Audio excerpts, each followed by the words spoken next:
dalam pandangan saya akidah haram diilmukan.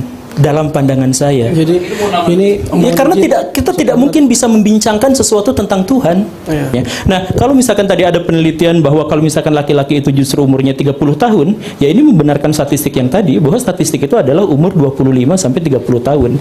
Jadi seminim-minimnya berarti ya udah 66, tetap jaraknya terlalu jauh gitu. Kasih saya contoh, siapalah menurut Pak Guru yang dia kakeknya itu nanti hitungannya sesuai dengan statistik Pak Guru dan samakan dengan zaman atau yang mendekati dengan zaman Nabi Muhammad SAW.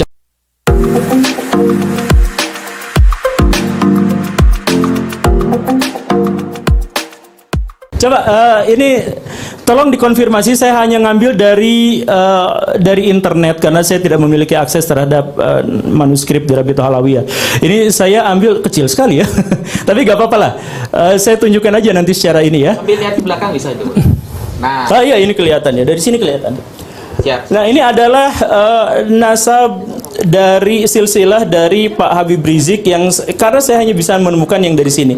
Ini saya nggak tahu benar atau enggak, tapi silakan cek di sini apakah Pak Habib Rizik itu adalah bin Husain bin Muhammad bin Husain bin Abdullah bin Husain bin Muhammad bin Syekh bin Muhammad bin Ali bin Muhammad dan seterusnya Ahmad Syabuddin sampai ke Fatimah Az-Zahra. Ini ada yang salah nggak? Kalau misalkan mau dicek silakan dicek. Fatimah Zahra Husain yang bisa memastikan ada Ustaz Ahmad sama apa Habib Syekh. Saya ambil dari ini. Oke. Sekarang dari catatan di internet yang saya ketahui dari sini, saya mohon maaf ya. Oke. Tahun kelahirannya adalah dari Ali itu tahun 80, kemudian M Jamaluddin tahun 200 dan seterusnya dan seterusnya. Ini ada pointer gak sih? Mohon maaf. Pointer Gak ada. Nah, ya udah kalau nggak ada apa? Nggak usah. Saya lagi menggebu-gebu. Oke. Lanjut ke slide selanjutnya ya. Kalau memang ini memang seperti ini ya secara. Oke, slide selanjutnya. Tolong dipanggilin Habib Syekhon dong. Oke, slide selanjutnya sambil menunggu Pak Habib itu. Next slide. Slide. Oke. Ini secara metodologis ya. Ini adalah garis ketika Rabi'atul Alawiyah dibentuk. Betul ya? Sekitar 1280 sampai 1340 Hijriah ya. Betul ya? Nah, kemudian yang ada di situ nah ini ada yang saya garisin warna merah itu mungkin kebalik nulis di internetnya. Jadi saya minta klarifikasinya dari orang yang bersangkutan. Ini benar kan kebalik? Jadi lahirnya yang Ali Walidul Fiqh itu 630, tapi putranya malah lahir tahun 500. Kebalik ya?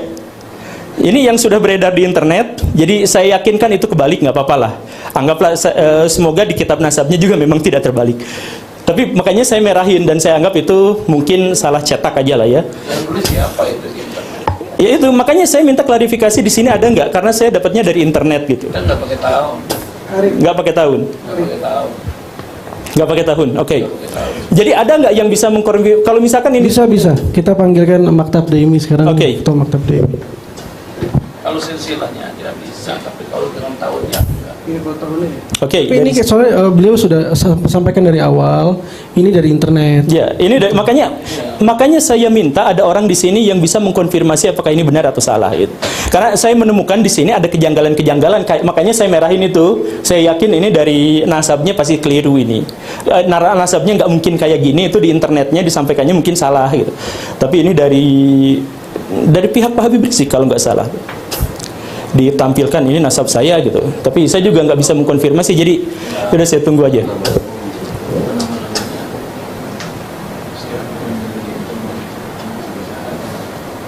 Jadi Pak Guru poinnya pada tahun-tahun kelahirannya ini ya? Ya, tapi makanya semoga saya salah gitu, semoga ambilan dari internet ini keliru gitu. Iya Tadi ada kan ya? dijemput. Mungkin lanjut aja dulu mungkin. Enggak atau dari kitabnya. Nah, ini ada. Karena bukan. Dasar perhitungan statistiknya memang dari tahun kelahirannya ini. Maka itu perlu diklarifikasi dulu, ini benar apa enggak. Kamar mandi. Oh, di kamar mandi. Jadi kita tunggu aja gimana?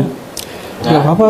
Enggak apa-apa kalau ditunggu aja enggak apa-apa. Cuman saya sekali lagi menekankan ya bahwa metode ilmiah itu lebih baik tidak mendapatkan jawaban daripada mendapatkan jawaban yang salah. Jadi banyak sekali sebenarnya kaidah-kaidah dalam agama yang tidak diterima secara ilmiah, dan itu nggak apa-apa karena agama itu terkait dengan hal-hal yang goib. Oh iya iya. Iya. Cuma mungkin itu Pak Guru ya.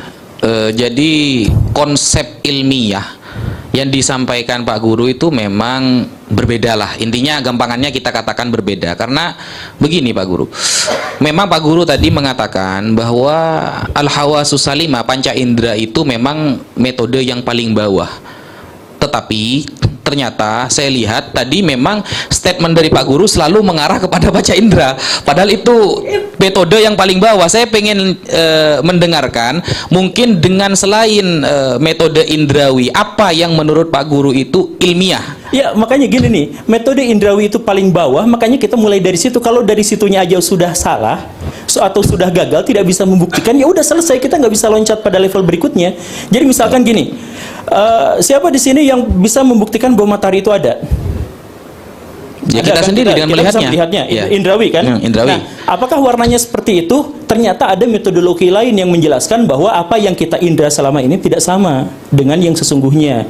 Karena matahari ternyata warnanya tidak seperti yang kita lihat, karena warna yang kita lihat adalah sudah terdistorsi oleh atmosfer. Nah, artinya apa? Indrawi itu level bawah, bahwa kita bisa melihat matahari dengan warna seperti itu. Tetapi apakah warnanya benar-benar seperti itu? Ternyata tidak, karena sudah terdistorsi. Nah, pengetahuan sudah terdistorsi itu dari mana? Dari penelitian lanjutan, dari studi empiris dan rasional. Dari Berarti perhitungan matematis. untuk hal-hal yang gaib, yang tidak terlihat, itu Pak Guru langsung mengatakan itu tidak bisa dibuktikan secara ilmiah ya? Betul, selesai. Selesai ya? Selesai. Makanya Seperti contoh Pak Guru ya, dari mana Pak Guru tahu kalau Pak Guru ini cucu dari orang yang bernama ini? Kan kita nggak bisa kan? Andai kan semuanya ada kuburan ya, nggak ada kuburan, kabar dari orang tua, itu bisa nggak Pak Guru benarkan kabar Bisa, dari orang bisa. tua? Apa penyebab Anda membenarkan itu kabar dari orang tua itu benar? bisa, tapi itu pernyataan subjektif. Nah, berarti Oke, berarti kita harus cari Iya. sumber-sumber lain yang menguatkan apakah itu sesuai atau tidak. Seperti yang tadi itu, setelah kita mendapatkan indrawi, kita uji dia subjektif atau objektif. Setelah misalkan kita uji objektif, kita kritik juga. Bahkan indrawi kita juga harus dikritik. Kan Bapak sering bahas misalkan tentang Al-Ghazali. Al-Ghazali itu kan pengkritik indrawi kita gitu. Jadi ya semuanya dikritik. Setelah semuanya selesai, baru kita ambil Pak Guru, konklusi. ini kita sudah ada. kedatangan siap, Oh, iya. siap, siap. Habib Syehwan. Jadi untuk Ketua Maktab Daimi, posisinya Pak Guru Gembul menanyakan gitu ya. Beliau Yes, akan mempertanyakan sesuatu tentang nasab dari Habib Rizik. Habib Rizik Syihab. Ini saya dapat dari internet. Mohon maaf, apakah ini benar atau tidak gitu. Pertama, urutan nasabnya, apakah ini sesuai? Kedua, ada data tahun Hijriah ini Yang keliru nih. Yang merah-merah itu saya pikir, saya yakin sih keliru. Jadi nggak mungkin ada di catatan nasabnya. Itu dari Syahib Marbat itu 500 tahun, tapi putranya tiba-tiba 630 tahun, dan cucunya itu justru malah 574 tahun. Itu saya yakin keliru kan ya? Itu dapatnya tahun-tahun dari mana? Internet. dari Oh, Google. internet. Nah, bukan data yang pasti gitu Ya, bukan? makanya silakan dikonfirmasi apakah ini benar atau salah. Kalau mungkin misalkan kitabnya dicek sama-sama, gak apa-apa. Iya, karena buka kitab nasab Susah ya. pelan-pelan boleh bareng sama Pak Guru nanti. Ya, Ya, boleh makanya nanti nantilah. saya pengen ada kunjungan khusus, saya pengen. Boleh, Boleh, diharapkan Ini itu. bukan kunjungan terakhir Pak Guru Gembul. Ya, siap. Kita udah janjian ya. Udah janjian. Ini ilmu nasab itu gimana? Ilmiah tidak? Tidak.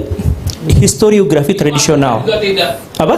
Ilmu akidah juga tidak ilmiah. Dalam pandangan saya, akidah haram diilmukan.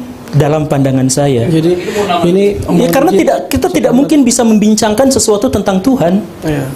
Ini boleh diteruskan aja, Pak Guru. Oke, lanjutkan. Jadi gimana, Pak? Apakah Oke, ini kita karena memerlukan verifikasi ini, dan Maktab Daimi, kalau ini hari Ahad, Maktab Daimi itu libur. Oh, gitu. Ya, Jadi nggak ada tim untuk Jadi lanjut aja. Lanjutin aja. Oke, lanjut aja. Gini ya. Kalau ini dianggap lanjut, kalau ini dianggap memang untuk sementara waktu kita terima dulu ini kabar dari internet yang belum dikonfirmasi, bahkan ketika saya di Rabitul Alawi Ada satu mungkin, Habib. Urutan ininya aja. urutannya aja lah, Ininya urutannya aja. Kalau tahu- Urutannya udah. Urutannya sesuai. Oh, lagi dicek. Oke. Nah, sekarang kekeluargaan baru Pak itu ada perempuannya. Bu. Oh, jadi kekeluargaan itu harus ada perempuan, harus ada anak kecil. Ya kalau laki-laki semua ngeri Pak. Iya. Nanti Bapak dituduh pendukung. Oh. Oke, saya sambil nunggu. Iya, silakan. Dan ini apa buat para pemirsa mungkin ya. Ini ketemu ngobrol begini bukan berarti ujungnya itu harus ada menang kalah kesimpulan bersama tuh, nggak begitu loh. Itu bukti sharing seperti ini bukan berarti tujuannya ke sana. Iya, dan alhamdulillah ketika langsung bertemu dengan Pak Guru, minimal kita sudah tahu, oh begini cara berpikir beliau, oh ternyata cara berpikir saya seperti ini. Jadi kita bisa tahu di mana letak perbedaan dan cara menjelaskannya seperti itu.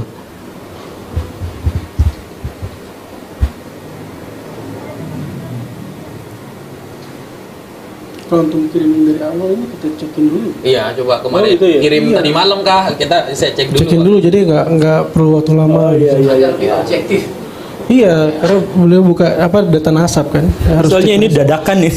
Oke, jadi Pak Guru sudah Benar konfirmasi, katanya Pak Guru. urutannya sudah betul. Benar. Urutannya sampai sejauh ini urutannya sudah benar, tapi angka tahunnya nanti dicek kemudian gitu ya. Oke. Iya. Itu Ini yang saya merahin tuh itu ada nama yang salah. Di mana? namanya yang salah. Jadi itu Abdurrahman bin Ali. Abdurrahman bin Ali. Abdurrahman bin Yang ini Abdurrahman Asgaf ini harusnya Abdurrahman bin Ali. Bukan. Abdurrahman Asegaf punya anak Abu Bakar punya anak Ali. Oh, Asyaih itu berarti diganti Ali. Asyai ini Ali. Ya. Ya. Oke, hanya itu saja. Bentar.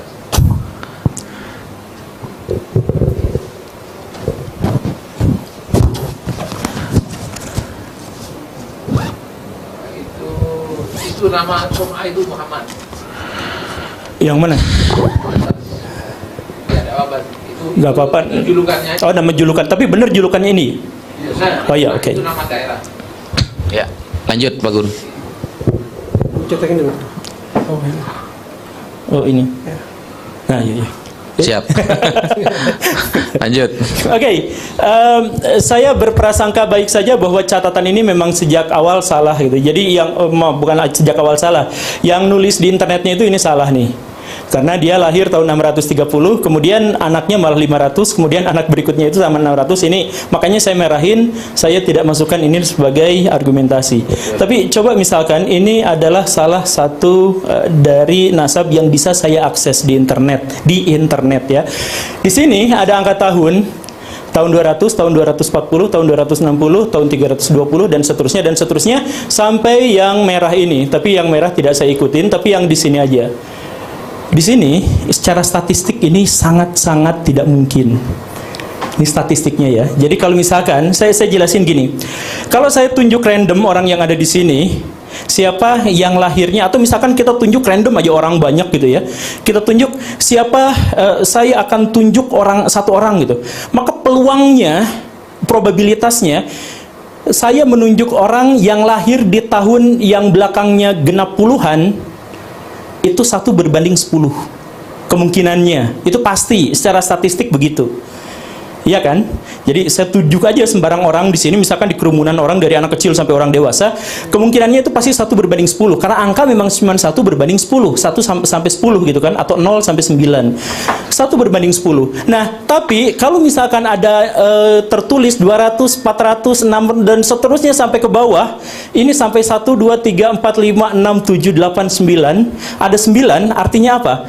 Probabilitasnya, kemungkinan untuk bisa lahir keluarga dengan nasab, runtutan nasab seperti ini adalah 1 berbanding 1 miliar. Itu kemungkinannya. Jadi kemungkinan untuk ini benar seperti ini 1 berbanding 1 miliar. Dan secara ilmiah ini sudah bisa disebut sebagai mustahil. Tidak mungkin.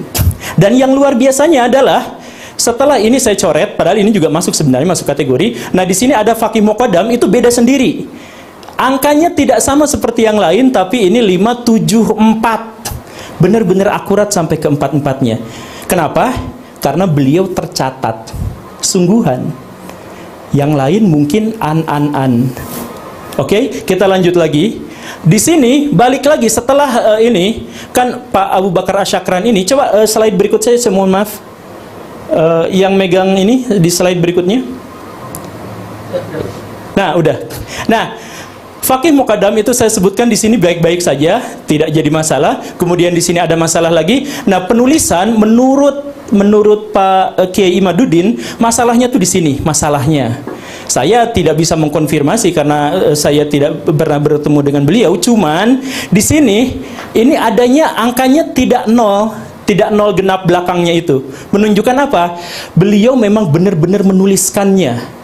Tapi menuliskannya pas zaman beliau dan ayah beliau dan kakek beliau. Makanya namanya pas. Sisanya cuman ini saja yang tidak, karena itu adalah tokoh terkemuka dari Ba'alawi. Nah, sisanya ini 0,00000. Ini adalah kemungkinannya, probabilitasnya, peluangnya 1/1 miliar kemungkinannya.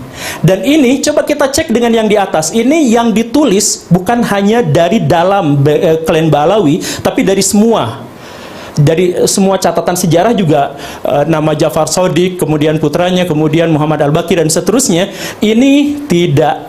Jadi yang mencurigakan tetap di sini dan di sini. Dan kemudian berlanjut setelah Abu Bakar Asyakran ini yang katanya, kata Kiai Imad itu mencangkokkan, kesininya gak jadi masalah, di sininya bermasalah lagi sampai kakeknya atau ayahnya Pak Habib Rizik yang ada di sini. Ini kemungkinannya berapa? 1, 2, 3, 4, 5, 6, 7, 8, 9, 10, 11. 11 itu 1/100 miliar. Kemungkinan bahwa nasab ini benar tuh 1/100 miliar. Kalau memang angka tahun ini benar, saya berharap angka tahun ini salah. Memang salah. Karena yang benar adalah, Jadi memang salah angka tahun-tahun ini. Tidak ada pencatatan karena yang menulis Bahwa tidak pernah ada pencatatan memperkirakan hari tahun kelahiran. kalau kematian sebagian tercatat. Oke. Jadi ini sebenarnya adalah dilema trap. Dilema trap itu maksudnya adalah ketika angka ini justru terbantah, maka pernyataan saya itu menjadi dibenarkan, yaitu tidak ada catatan terkait dengan orang-orang yang dimaksud. Kalau tidak ada catatan, ya sudah, berarti secara akademik kita bisa nyatakan bahwa ini memang tidak dapat diterima. Sekarang saya tambahkan lagi. Oke? Sekarang saya tambahkan lagi. Ini dari sini ke sini, ini 39. 39 dari seharusnya Nabi Muhammad sampai sekarang itu rentang waktunya adalah sekitar 1400 sekian tahun. Kita bulatkan 1500 tahun biar nggak susah. Kita bulatkan 1500 tahun sampai sekarang, kurang dikit lah ya. Nah, generasi yang berpindah dari situ ke situ itu seharusnya adalah 78 generasi. Minimal. Boleh diulang Pak Guru, maaf. Jadi selama 1500 tahun, generasi yang berpindah itu seharusnya adalah 78 kali. Atau minimal banget 58 kali. Itu kalau semuanya nikah tua semuanya, atau punya anak tua semuanya. Nah, ini di sini hanya ada 39. Sekarang kalau dihitung dengan statistik Poisson, silahkan dimasukkan rumusnya. Kalau dalam rata-rata generasi itu ada 78 atau 56, ya bulatkan aja jadi 66 lah ya. Bulatkan 66, sedangkan satu ini hanya ada 39 generasi. Secara statistik kemungkinannya adalah 1,2 berbanding 1 juta. Jadi dari 1 juta kemungkinan, 1 juta peluang, kemungkinan lahirnya generasi semacam ini adalah 1,2. Artinya, kalau ditambah tadi yang miliar-miliar, alhamdulillah karena tidak ada datanya, tapi kan berarti tidak ada ininya, berarti tidak ada datanya. Nah, ini secara totalnya seperti ini pun, artinya kemungkinannya cuma 1,2. Dan ini hanya terjadi pada dari sini ke sini, sedangkan yang ininya baik-baik saja, karena ini tercatat bukan hanya dari kalangan internal, tapi dari kalangan eksternal. Maksudnya, balik lagi, kalau secara DNA kita bermasalah, secara statistik juga bermasalah, padahal dua itu adalah ilmu yang bisa diuji. Silahkan statistik saya diuji, bisa diuji kapanpun, sama bapak ini diuji bisa. Jadi kalau misalkan ya DNA kita butuh perdebatan, silahkan. Kalau misalkan NASA butuh perdebatan, statistik bisa diuji sekarang juga. Ini probabilitasnya terlalu kecil. Dan terlalu kecil itu secara kebetulan justru hanya terjadi setelah Ali, setelah Ja'far Shadiq, putranya kemudian Ali. Nah, dari sini ke sini, ini secara statistik agak susah untuk bisa diterima. Karena kemungkinannya satu berbanding 100 miliar, satu berbanding sekian miliar, dan yang terakhir yang untuk jumlah generasi 1,2 berbanding 1 juta. Jadi silahkan langsung diuji secara statistik. Saya pakai posion, silahkan ya. Tapi yang mau uji statistik yang lain juga dipersilahkan. Ya, ini terima kasih banyak. Ini argumentasi yang menurut kami cerdas. Beliau mengambil data lalu coba menghitung. Ini mungkin yang originalnya Guru Gembul dalam menganalisis nasab Ba'alawi. Ini boleh kami jawab, Gus? Apa, Guru? Ya, silakan. Boleh ya. Baik. Sebelum kami mulai jawab, apakah ini yang dimaksud ilmiah tadi? Ya. Ini ilmiah ya? Ya. Yang kami tadi nggak ilmiah? Ya. Oke. Kalau ini ilmiah, saya rasa lebih logis yang kami jelaskan tadi dalam metodologi Islam. Karena sebelum kita ambil data, kita cek dulu sumbernya siapa ini. Orangnya kredibel nggak untuk memberikan data ini sebelum kita jadikan sebagai bahan perhitungan kita. Itu pertama. Karena ini ya, makanya tadi saya minta sebelum ini presentasi, saya minta silahkan ini uji dulu benar atau tidak. Kalau sudah ada konfirmasi, baru saya lanjut. Berarti ini masalah pertama sudah selesai kan? Terus kita akan mulai masuk ke materi bagaimana menyikapi kalkulasi keturunan ini. Bahwa seharusnya generasi dari 1500 tahun atau 15 abad itu harusnya sekarang di 58 sampai 78 harusnya range-nya. Itu 58 udah parah banget gitu ya. Ya, udah tua-tua banget itu. Kalau 58 harusnya tuh 58 sampai 78. Oke. Boleh. Afan, boleh bertanya? Boleh silakan. Yang dimaksud 78 itu apanya? Generasi. Perpindahan generasi. Iya. Jumlahnya dari Rasulullah sampai sekarang seharusnya ada 78 generasi. Harus 78. Berarti tiap generasi itu umur berapa dia punya anak? Umur 25 tahun. Oke. Kalau misalkan ngambil yang terjauh yang tadi itu misalkan 66 itu umur 30. Baik. Dan itu statistik internasional. Ya, boleh. Baik, terima kasih Pak Guru. Slide-nya udah muncul ya untuk kalkulasi jumlah keturunan Alawiyin. Terus berapa kalkulasi rata-rata keturunan Alawiyin sekarang? Betul yang Pak Guru sampaikan tadi, 39 sampai 44. Boleh diambil lauhah yang di sana? Ada lauhah, tolong diambilin bawa ke sini, ditaruh di sini aja. Oke. Terus kita 39 sampai 44. Nah, salah satu sampel utama dari tes DNA itu Raja Abdullah Jordan. Kerajaan Jordan itu salah satu sampel utama mengukur J1-nya untuk menentukan di sana, taruh sana, di atas saja. Pajang ke sini. Salah satunya adalah Raja Jordan. Raja Jordan itu keturunan ke-41.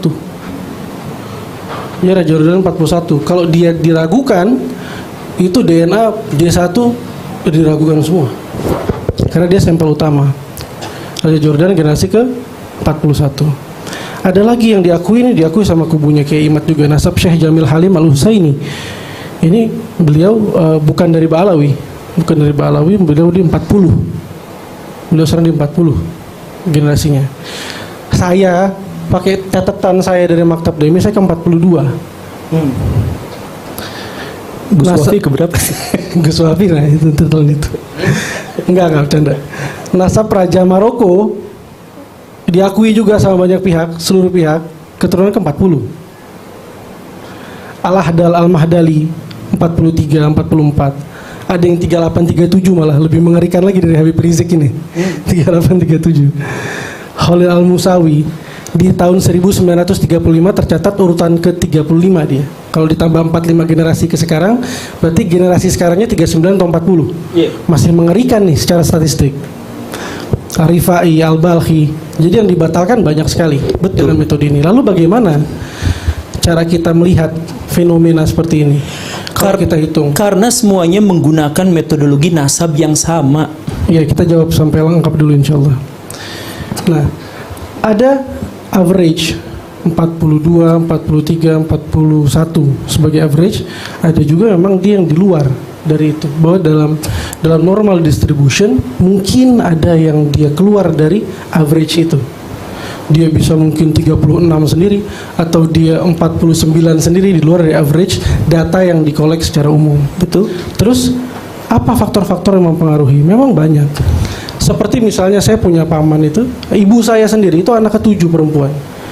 Anak ke-8-nya laki-laki. Paman saya laki-laki ke-8. Jadi 7 perempuan, ke-8 baru laki-laki. Ada faktor-faktor seperti itu banyak. Dan di Maktab Daimi menghadapi hal seperti itu nggak sedikit. Nggak 1-2 kasus. Yang dia itu bukan lahir di umur ayahnya 25. Ayahnya umur 60, ayahnya umur 70, 90 ada data di Maktab Daimi. Umur 90. Mungkin sebelum saya lanjutkan sedikit aja, apa sih kasus-kasus yang dilihat di Maktab Daimi tentang faktor-faktor yang mempengaruhi ini? Faktor usia, Ya. menikah dan kelahiran. Kenapa bisa ada data yang jauh itu? Ana mungkin bisa kasih contoh Al-Fakir sendiri. Jadi Ana punya Habib itu, abahnya Ana punya Walidi, dia menikah. Dari beberapa kali proses menikah tidak mempunyai anak seorang laki-laki. Sampai di usia 45 tahun baru punya seorang anak laki-laki, yaitu ayah saya. Saat umur 45 tahun. Berikutnya itu kelahiran dari kakek saya itu 1886. Lahirnya itu datanya ada. Berikutnya saya punya ayah itu lahir 1911 lahirnya, datanya juga ada. Kawin ayah saya di usia 18 tahun. Kawin pertama sampai kawin berapa kali, dan terakhir punya anak saya di usia 65 tahun. Anak yang ke-16. Ya.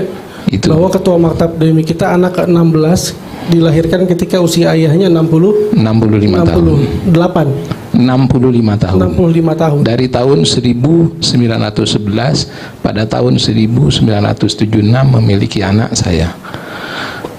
Berikutnya saya kawin pada usia 33 tahun. Dan anak saya yang ketiga ya, bukan yang terakhir. Saya mempunyai anak itu pada usia 43 tahun. Itu sebagai contoh. Jadi dalam 100 tahun hanya 2 generasi. Dari 1900 sampai tahun 2000 itu hanya ada 2 generasi, yaitu ayah saya dan saya sendiri. Nah, untuk berikutnya dari tahun 2000 masih 2 generasi lagi nih. Baik. Dan itu banyak kita dapati. Ada sebuah kasus dan itu sebagian masih ada di Jombang. Itu ada satu sayyid, dia mempunyai anak saat usia 90 tahun. Oke. Ya. Baik. Ini boleh saya selesaikan dulu? Oh iya, silakan. Boleh. Jadi banyak faktor mempengaruhi itu. Jadi kalkulasi statistik memang harus juga kita lihat dalam kondisi antropologinya juga. Seperti apa di masyarakat itu. Lalu kalau misalnya kita terapkan kalkulasi 25 average, kalau misalnya dia di keturunan ke 58 sampai 78 berarti dia tidak logis, nggak masuk dalam kalkulasi. Ini semua nasab sadah batal semua. Semua keturunan Rasulullah nasabnya batal semua. Itu pertama. Konsekuensi kedua, kebetulan nggak cuma nasabnya keturunan Rasulullah Muhammad yang batal. Tapi kerajaan-kerajaan di Eropa juga batal semua nasabnya. Karena kalkulasinya tidak 25 average-nya. Dia ada di 31, sama dengan Alawiyin, average selisih antar generasi tadi. Dan kita tidak perlu capek-capek bikin Excel ambil dari Google tadi. Yang perlu kita lihat udah ada penelitiannya tentang itu yang dibuat sama Richard Wong. Nah, mereka menghitung bahwa ternyata average dari jarak antar generasi tadi itu adalah, kalau laki-laki ya, patrilineal, laki-laki. Kalau perempuan ini dia memang jarak antar generasinya lebih muda, 23,2 tahun. Perempuan tuh, perempuan ke perempuan tuh 23,2. Kalau laki-laki gimana? Laki-laki itu 30,7 tahun. Jarak antar generasi ayah anak laki-laki. Anak laki-laki average-nya 30,7.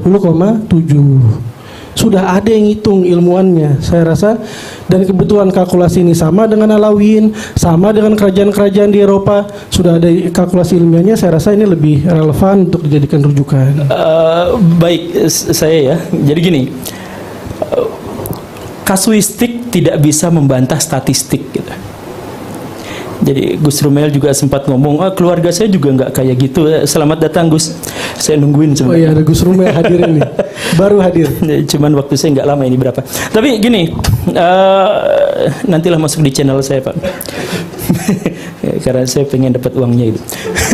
Nah jadi gini, kasuistik itu gak bisa membantah statistik. Jadi kalau misalkan ada sebuah definisi yang menyebutkan bahwa yang dimaksud dengan mamalia itu adalah makhluk, yang dimaksud dengan manusia itu adalah makhluk dengan 2 kaki dan 2 tangan gitu.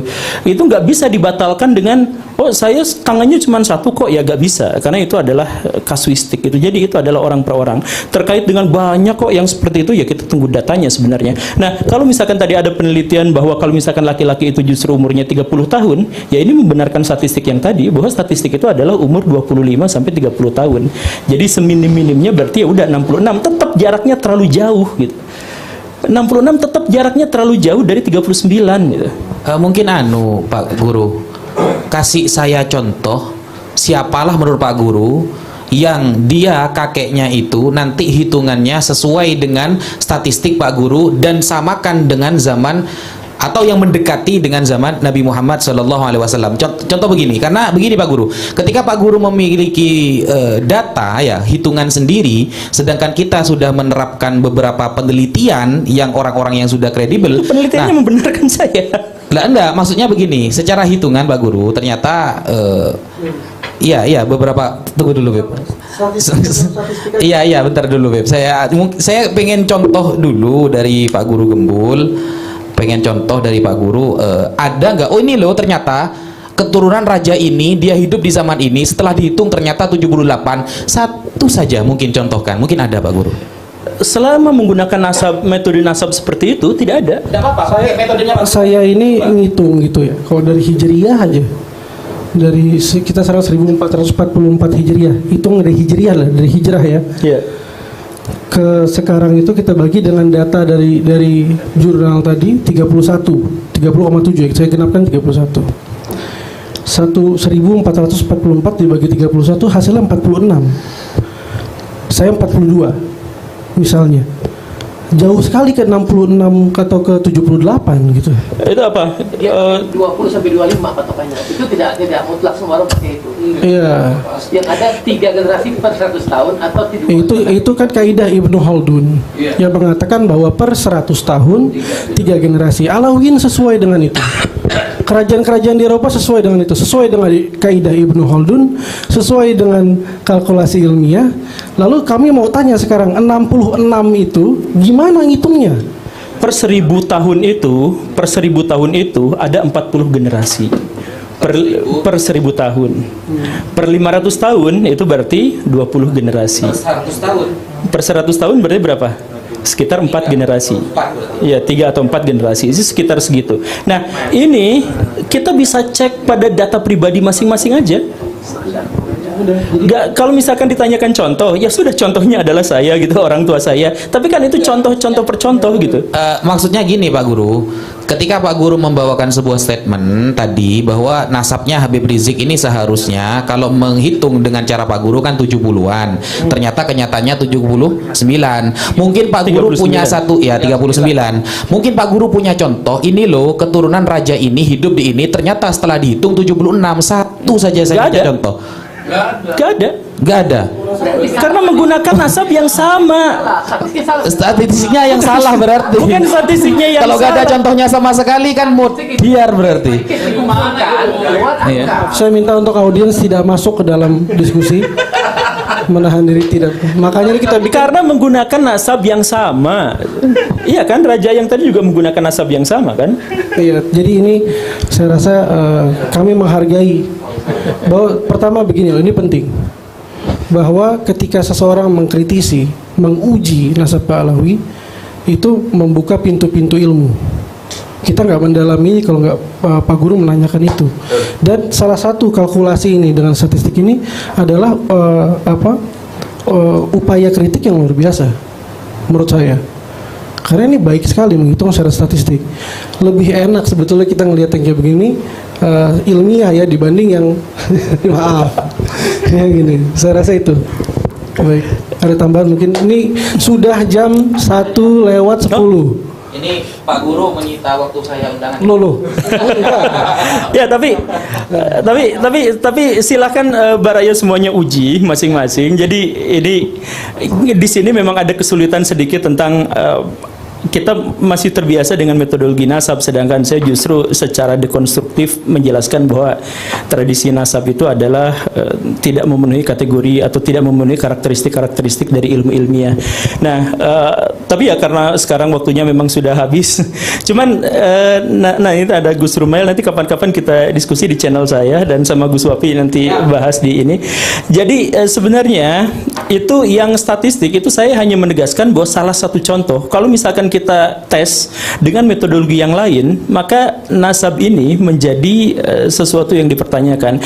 Kemarin kita bahas misalkan genetik soal DNA dan sebagainya, tapi itu akan sangat sulit. Nah, coba bayangkan kalau misalkan dalam statistik, dalam DNA misalkan kita menemukan ada kejanggalan-kejanggalan, sedangkan dalam nasab yang tidak terverifikasi secara ilmiah itu yang diterima, yang digunakan, ya kita bisa pilih mana yang baik, mana yang benar dan mana yang salah. Kalau misalkan ada di sini yang mau beriman dengan Ba'alawi dengan runtutan nasab dan sebagainya, itu sangat dipersilahkan. Tapi dalam uji ilmiah itu sebenarnya adalah kepercayaan, dan kepercayaan setiap orang dipersilahkan. Cuman kalau misalkan untuk ukuran pengetahuan, mari kita uji dalam uji-uji empiris. Itu penutupan dari saya. Terima kasih banyak hadiran Pak Guru Gembul, sangat kami apresiasi keterbukaan beliau, kejujuran beliau. Artinya beliau menyampaikan sesuatu di ruang publik, lalu beliau juga bersedia untuk berdiskusi. Nah, ini yang penting. Ini keren, luar biasa. Ini hebat. Dan kami berharap ini menjadi edukasi buat masyarakat. Kebebasan berpendapat itu ada. Dan ketika diskusi bisa kok santai begini, enak begini bisa. Dan saya nggak diracun. Nggak diracun, ternyata masih. Ternyata nggak diracun. Saya cobain lagi ya. Oh, dicobain lagi, coba. Takut belum bereaksi. Coba cek. Nggak ada sianidanya, insya Allah. Baik, terima kasih banyak Pak Guru Gembul atas kehadirannya. Terima kasih banyak Gus Wafi atas kehadirannya. Terima kasih kepada hadirin. Kami akhiri pertemuan diskusi hari ini. Assalamualaikum warahmatullahi wabarakatuh. Waalaikumsalam warahmatullahi wabarakatuh.